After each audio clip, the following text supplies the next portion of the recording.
Bienvenue pour ce premier cours consacré à GIMP. Il s'agit d'une application de création et de traitement des images numériques matricielles. Je vous conseille à ce sujet la lecture du fichier PDF consacré aux notions d'images matricielles et vectorielles. Aujourd'hui, nous allons installer GIMP, puis je vous montrerai quelques outils de base qu'on pourrait qualifier d'outils de premier secours. Pour télécharger GIMP, nous nous rendons sur le site officiel www.gimp.org. GIMP est un logiciel libre. Il a l'avantage d'être gratuit et de pouvoir être installé sur tous les systèmes d'exploitation grand public, que ce soit Windows, macOS ou les distributions Unix. Pour le télécharger, il suffit de cliquer sur Download, puis de sélectionner la version correspondant à votre système d'exploitation. Pour gagner du temps, j'ai déjà téléchargé GIMP. Il est enregistré dans mon dossier de téléchargement. Pour activer la procédure d'installation, on clique sur ce dossier. Les instructions varient d'un système d'exploitation à l'autre. Ici sur Mac, nous avons un disque virtuel qui apparaît sur le bureau et une fenêtre qui s'ouvre où on nous propose de manière assez explicite de cliquer et glisser l'icône de GIMP dans notre dossier d'application. Alors là encore, j'ai installé GIMP. Donc, je ne poursuis pas l'installation. Nous allons ouvrir l'application.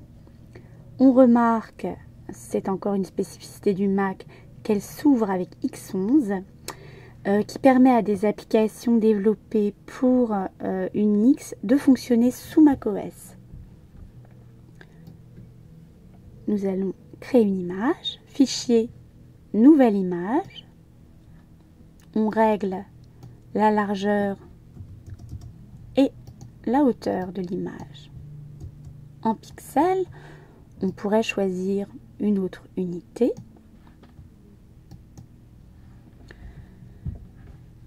On remarque que l'interface est composée de 3 fenêtres.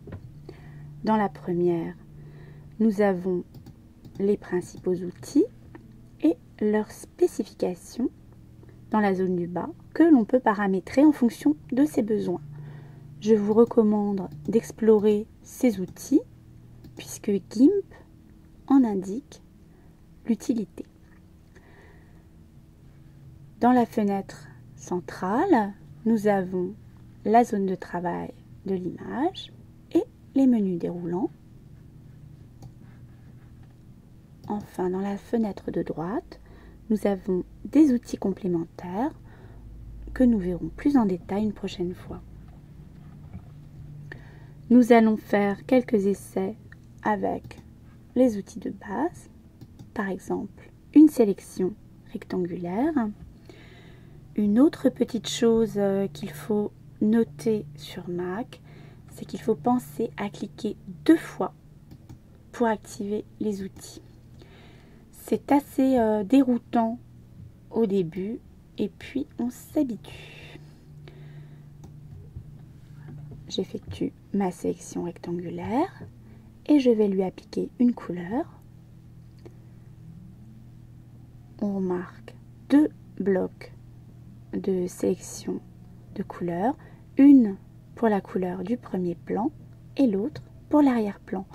Pour les intervertir, c'est très simple, il suffit de cliquer sur la flèche.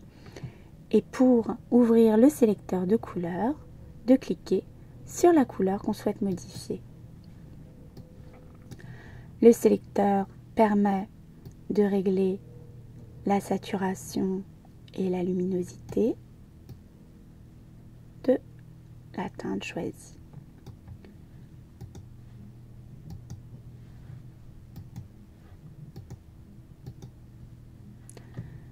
Nous allons maintenant effectuer une sélection elliptique.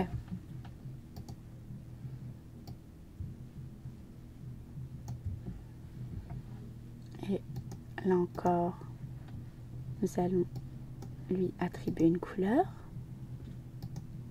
J'ai oublié de préciser tout à l'heure que pour remplir ma sélection, j'utilisais l'outil peinture, pot de peinture, excusez-moi, qui est un outil de remplissage très commun. Bon, pour finir, nous allons utiliser l'outil de sélection libre qui permet d'effectuer des sélections à main levée, qu'elles soient courbes comme celle-ci ou rectilignes comme celle-là.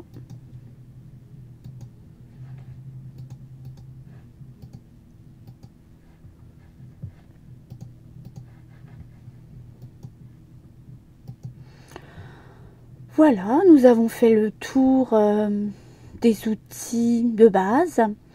Il ne nous reste plus qu'à passer en revue les outils de duplication et de suppression, puisque, comme dans toutes les applications, on peut couper un objet, par exemple. Alors, on remarque que c'est la couleur d'arrière-plan qui s'affiche lorsque je coupe l'objet. Je vais maintenant le coller.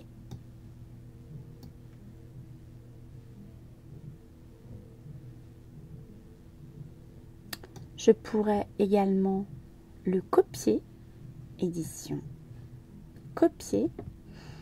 J'attire votre attention sur le fait que les raccourcis clavier sont indiqués dans les menus déroulants en face des commandes.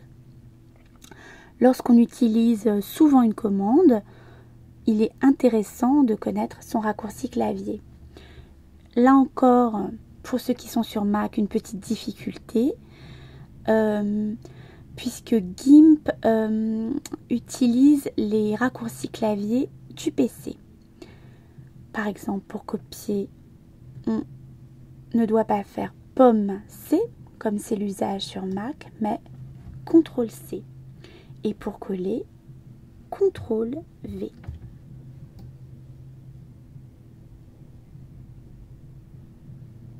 Pour terminer, nous allons supprimer notre objet,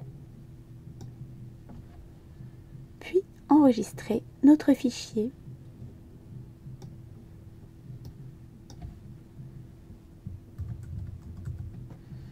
Je lui donne un nom. Je sélectionne le dossier dans lequel je souhaite l'enregistrer.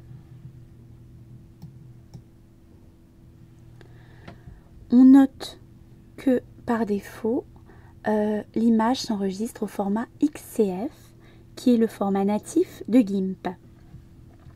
Il ne nous reste plus qu'à quitter. Vous retrouverez toutes ces commandes sur un fichier PDF qui porte le même nom que cette vidéo. Et la prochaine fois, je vous proposerai d'explorer de manière plus approfondie les différents espaces de travail de GIMP. Une bonne journée et à bientôt!